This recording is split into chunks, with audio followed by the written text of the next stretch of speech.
povedane spomine in vedle misli. Spoštovani, pred nadaljevanjem slovesnosti z odhodom na pokopališče, dovolite, da se zahvalim za današnjo slovesnost. V prvi vrsti domačemu župniku Janezu Petriču za pobudo in podporo, da smo danes sploh tukaj. Na njegovo pobudo se je namreč odzval gospod Hieronim Kavčič, ki je pri sorodnikih in prijateljih zbral prepotrebno gradivo. Gospod Peter Hladnik je gradivo lepo uredil in ob tem pripravil še lepo spletno stran.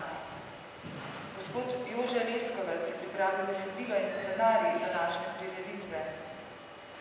Za podporo hvala tudi občini Logatec in županu gospodu Bertu Menardu. Še posebno hvala sorodnikom in prijateljem za pomoč. Hvala vsem, ki ste po kakršnih koli močeh pripomogli, da je prišlo do današnje slovesnosti. Vseh vas bomo z imeni težko omenili, ker se prav hitro zgodi, da lahko koga pozabimo. Hvala vam, dragi obiskovalci, ki ste danes prišli. Brez vas bi bilo delo organizatorja ostalo neopaženo. Jankovo delo pa bo dlje časa živelo med nami, da ne bo zapisano zgolj pri Bogu. Saj je misionar Janko delal predvsem za dobro ljudi. Hvala.